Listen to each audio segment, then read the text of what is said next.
Welcome to the Greater Montana Foundation Legacy Project, preserving the history of Montana broadcasting and the pioneers of communication whose vision and foresight brought together the people of Montana. Hello, I'm Vic Miller, and I'm talking today with Bob Merrill, who for a number of years was the general manager of KULR TV in Billings and is a member of the Montana Broadcasters Hall of Fame. Bob, good to have you with us. Thank you. I'm pleased to be here. First of all, let's start off a little bit of background. Where were you born and raised? Well, I grew up in a little town of Selma, California, which is near Fresno. Most people have never heard of Selma, but Fresno they know of. Graduated high school there. Went away to college in Santa Ana Junior College to get my grades in good shape so I could qualify for football scholarships, and grew up down there. Go there to a high school reunion frequently. Okay. Went on from there to Santa Ana Junior College, and we played in the Little Rose Bowl there. Oh. The junior college events. And then came to Montana and played on a football scholarship and worked my way through there and fell in love with Montana and went away to the service and couldn't stay away when I got out. Had to come back. What made you decide to get into broadcasting? Well, while I was at in the service, interesting enough, at Beale Air Force Base, there was a local radio station, and they hired, or they just made available to the military to do a nighttime, once a week, record show, a discount show. So there were 4 of us that went down and worked there on weekends. No pay, just for the fun of it, really.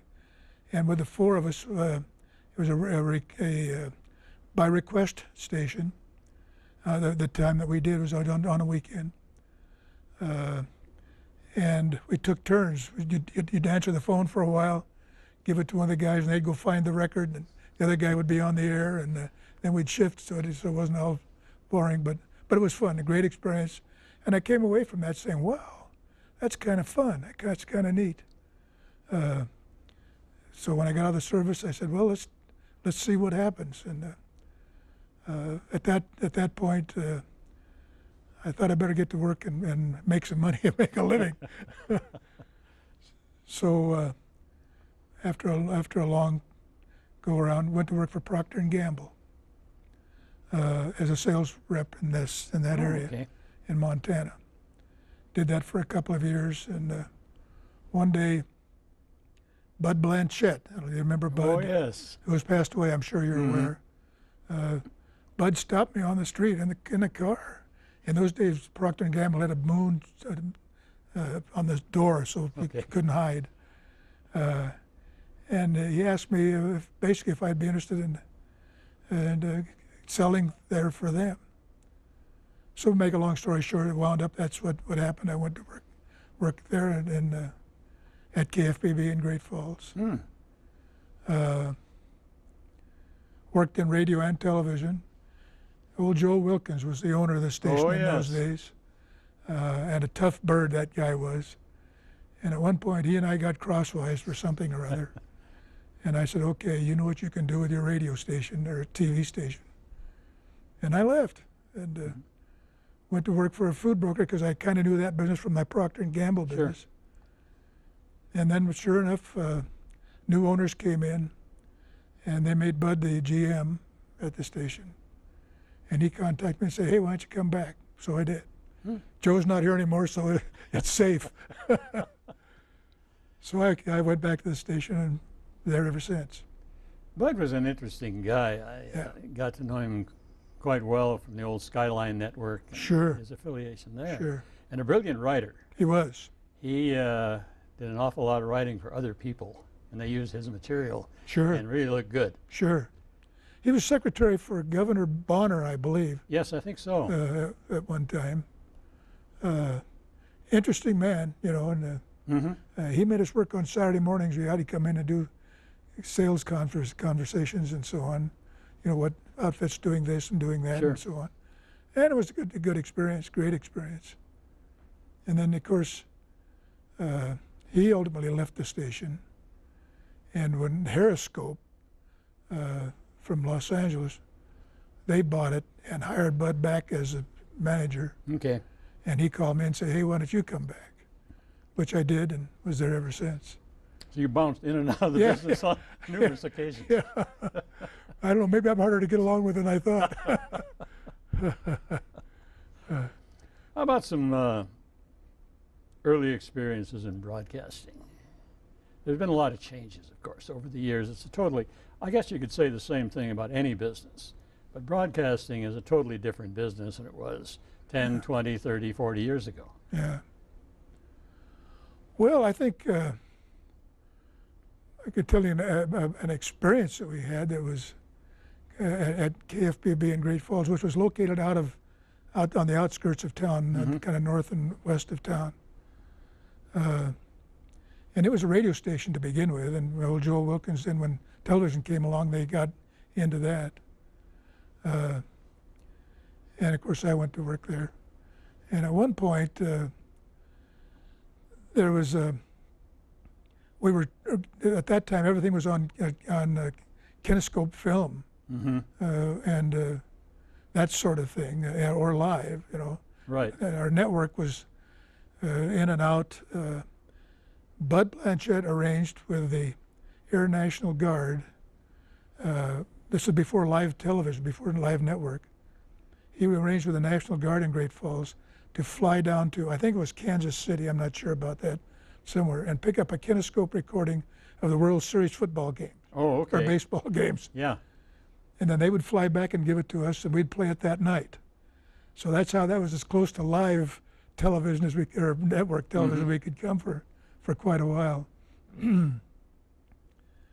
And we at one point along that line, we were able to try to get to become a live station, and they had to bring it up from Butte, the signal from Butte. So there was our engineers built a structure in gosh, can't think of the name of that mountain town between Great Falls and Billings, Great Falls and Butte. Picked up the Wolf Creek. Okay. Well, whatever. Anyhow, picked up the signal there and then reflected it from there to Great Falls. And we made a big promotion of See It Live on Channel 5. And boy, our engineers were working like crazy trying to get that thing put together. And a couple of guys up on top of the tower, which is 600 feet tall, trying to pick up that signal from Lincoln, as well, the town up in the mountains, Lincoln. And we promoted it hard. We missed the first day of the series. And the next day, we had guys on the roof of the building, and a couple of guys up in the tower, 600 feet up, and trying to get those mirrors together to get the signal. And the station set back from the road, maybe a couple hundred feet. And a guy pulled up in a car out on the road, right at our entrance, had to go across railroad tracks into the station, leaned a rifle out the building and took a shot. And it hit about this far. The building was a flat top building, and it hit about that far below the top of the building, right where a guy was standing. Oh my gosh. That guy was ticked because we missed the first day of this series. Our guy took off his tool belt, threw it down, and said, "That's all for me today." And he came down. Talk about what a thrill! A great sports fan. Oh boy, was he mad! We made her the second day. Oh, we got it live the second day, and that was the first live television that Great Falls had. And for all of us, really, it was pretty much experimental. Sure. But it was a real interesting and intriguing time. Yeah, prior to that, of course, everything was either live, if you were doing a newscast live, or I remember here we had film coming and going every day. Oh, yes. You spliced commercials onto it and hopefully remember to take the commercial out before you shipped it to the next place. Otherwise, you were in real trouble if you happened to be labor instead of management. But it was it was an interesting thing, and of course the film would break once in a while. And It was a learning time too. it was.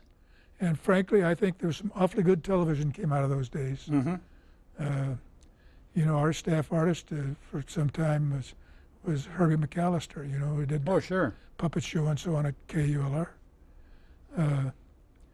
And I picked him up his first day. He was staying at the YMCA, and I was on my way to work. And I met him there and took him out to the station his first day at work. And of course, he did well. You know, was there a long time. A lot of talented people. We had Hal Deitman Oh, sure. at KOOK doing production for us. And of course, Sure. Hal was a very well-known painter, a Yeah. superb painter. And he worked for a couple of years and came up with his innovative ideas. Oh, yeah, sure. Most of which are almost impossible to pull off if you happen to be the poor old announcer out there. But these guys were brilliant. Yeah, they really were. Yeah. You know, I think we talk about changes over the years in television. I think to me, the biggest innovation and the most helpful thing was the introduction of videotape. Oh, I should say.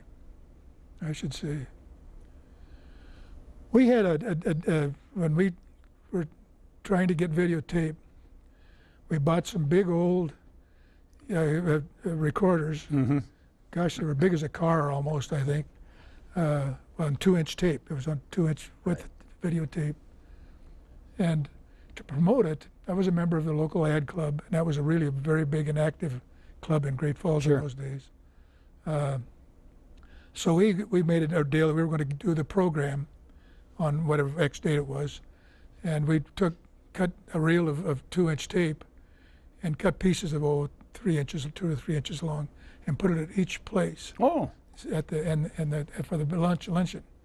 And we're announcing, you know, that we're going to go live on videotape, and without exception, I don't know, there must have been 50, 60 people in that club. Every one of them, when they came in, got to our table, reached down and picked up the tape that they knew it was going to be on videotape. That was the conversation, and held it up to the light to see if they could see the picture. You know? They couldn't believe that we could put that on tape. It was a fun experience, a fun time. it was. I remember the old videotape machines, which were not the most reliable thing in the world either. No. And you thought you had it, and it turned out you didn't have it. Yeah, you bet. But it did, particularly in the area of commercials. I know ours was strictly black and white at that time. Yeah, ours was too. Just like everything in the early days when you and I were in the business, television sets that people had were black and white, because it didn't make any difference because everybody was broadcasting in black and white. Sure.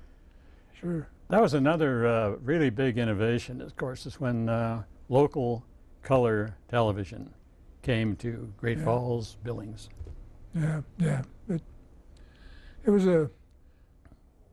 it's really a great point in the growth of television. I think that color made all the difference in the world. And the TV salespeople really enjoyed it. Oh, The appliance people, you know, right.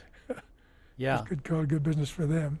And those early sets got out of whack pretty easily too, where everybody, it was either green or bright red, Yeah. and you had to go back and tinker with a couple of things to try and get the Sure. thing back into sync. Sure.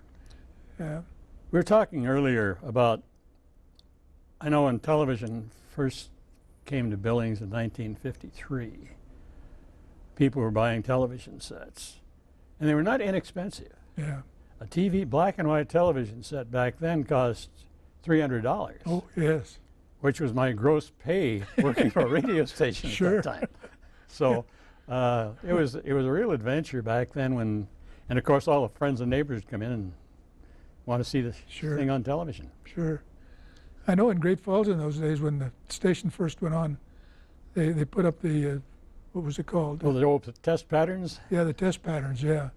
And that was on for hours. And people would call their neighbors over to come see that. Oh, yeah. You know, it was amazing. Yeah. And I had a friend that was a radio guy through and through. And he used to give me a bad time on television. He would say, God never meant for pictures to fly through the air.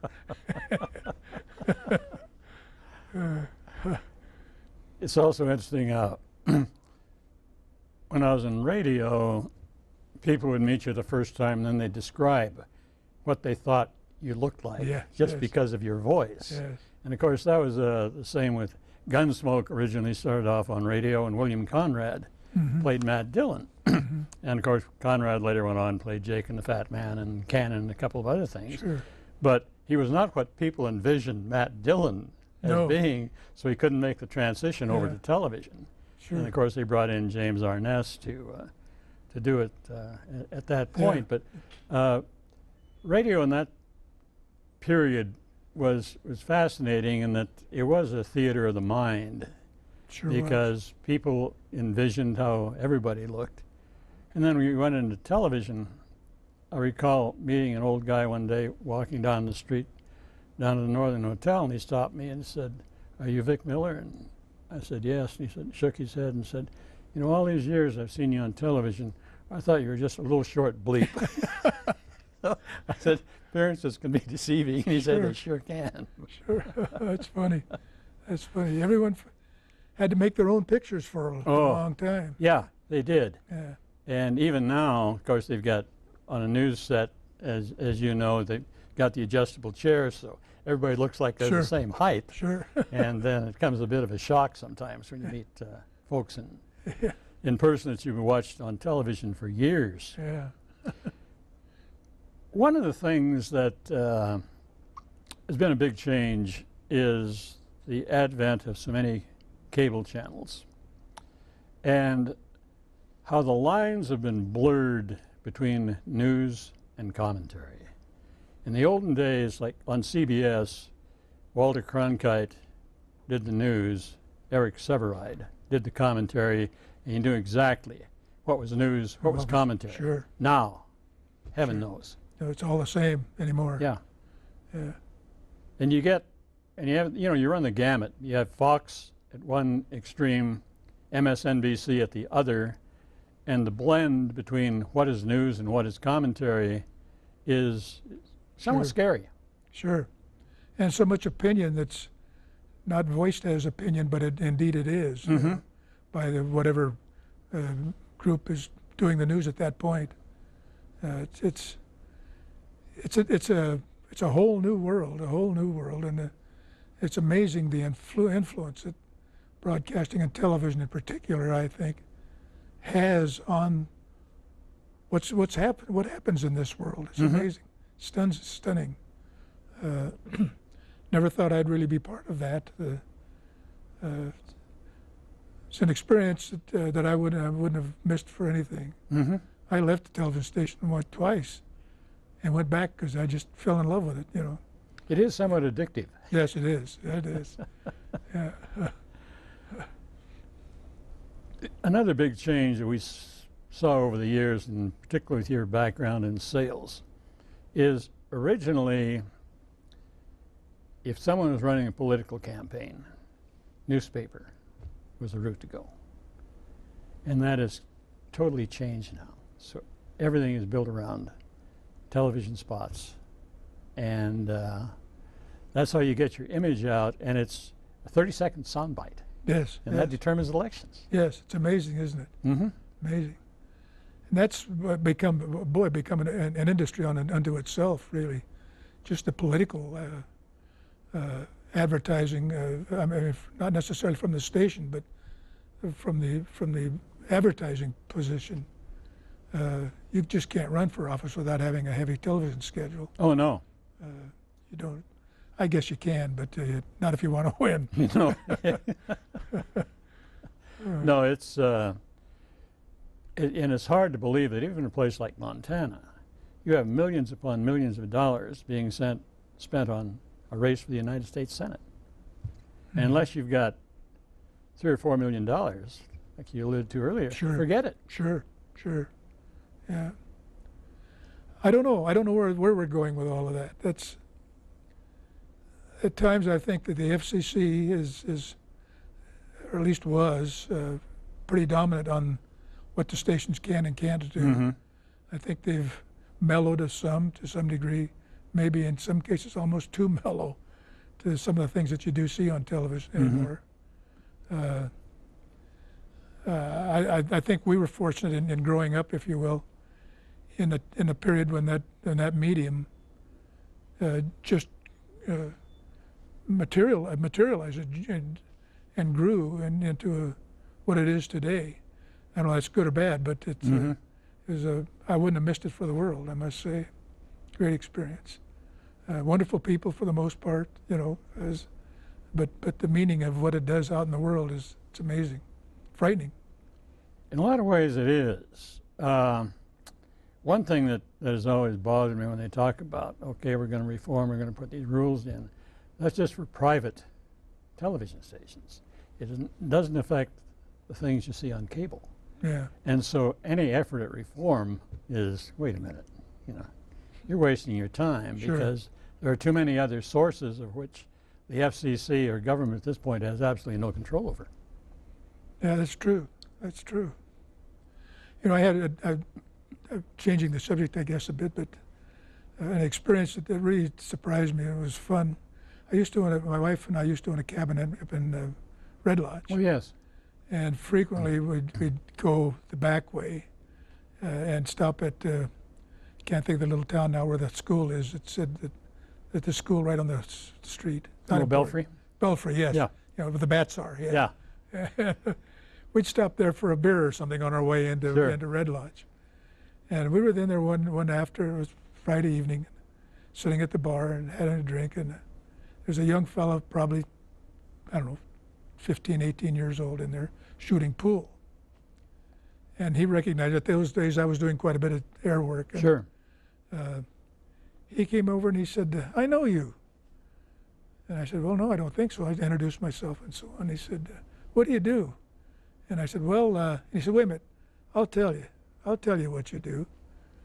And so he'd go back and shoot a little bit, and he'd come over and back and then shoot the breeze a little bit. And finally he came back and he said, I know what you do. And I said, what do I? And he said, you're a truck driver. And I said, how'd you know that? And he said, by the size of your rear end on that bar stool. But even he didn't know.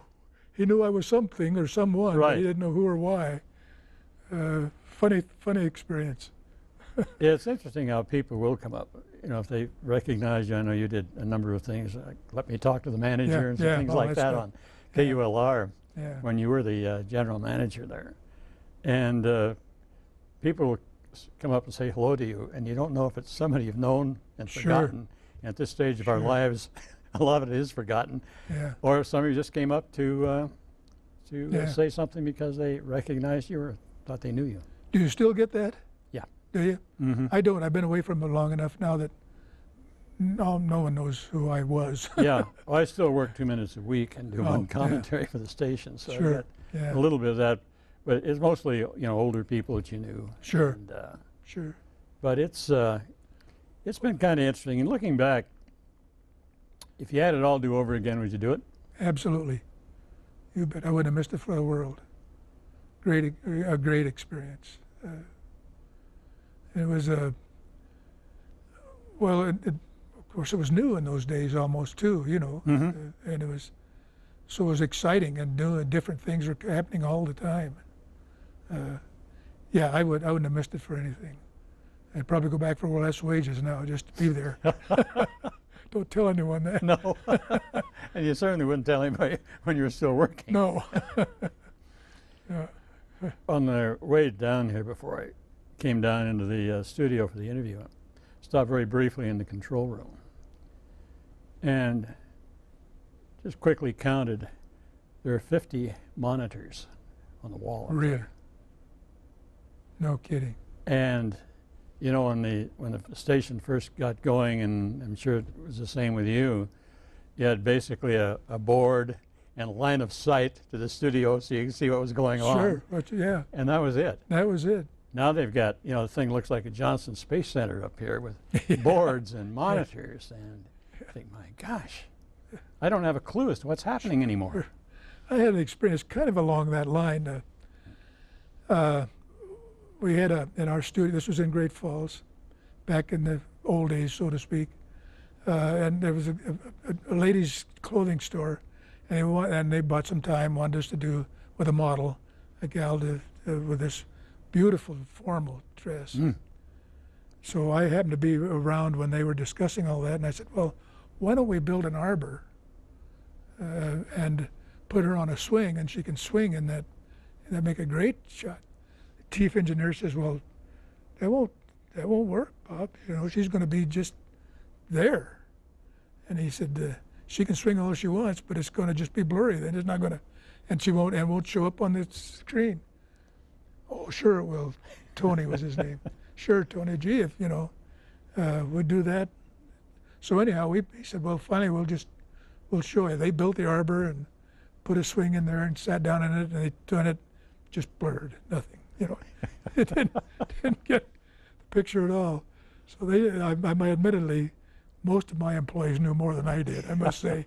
Well, in those days, of course, particularly, you know, you're talking live television, and anything that got anywhere close to being elaborate, some things didn't. Yeah. And you'd have commercials on the air, and they were live, and whatever happened, happened. And boy, it was fraught with disaster at times. Oh, I should say, yeah. We were in that station up there was in one of the big floods, and boy, that changed everything. You know, we had about close to 2 feet of water inside the building. Wow. And it got a lot of equipment and so on. I know we had just gotten some kind of a tape recorder, and I left my desk and put this gizmo on Mike's stool, my chair, saying that should be up above the water. We left to get out of there, of course. Of course, it came back, it was under 2. Oh, sure. Ruined a lot of equipment. Oh. But Sun River backs up there, and that was quite an experience, I must say. Well, it can be a hazardous experience. You're always concerned when you had engineers either climbing towers or working in the back of high-powered transformers or things like that. There was a constant worry on your mind. Sure. Yeah. We had a couple of Tony Lopez, who was built KFBB radio or television too, for that matter. And at one point, when he finally retired and wanted to, I was here at that time, and I brought him down here and put him back to work here with us for 2 or 3 years, and he passed away. But he knew what television would and wouldn't do, even though he was new to him too, really. And I knew nothing really about what it would or wouldn't do, as an outsider, so to speak. We all got a lot of help along the way. You bet. Bob, we've pretty well run out of time. It's been a real pleasure talking to you. You and I were competitors for a number of years, but never enemies. And I'm happy to say that, and it's always a pleasure to see you, talk to you. Well, thank you. I appreciate the invitation. It was always held you in high esteem. I always thought that Vic was a good guy, good, clean guy, and a hard worker. And sometimes you outwork us, but doggone it, we stayed. It was fun competition, I must say. There was a time when you were beating our brains out, or I wasn't too fond of you, but you were not my enemy. Bob, thank you very much for coming down. Thank you. It's always a pleasure. My pleasure. Thank you. And our guest has been Bob Merrill, longtime general manager of KULR TV in Billings, and a member of the Montana Broadcasters Hall of Fame. Thanks for joining us.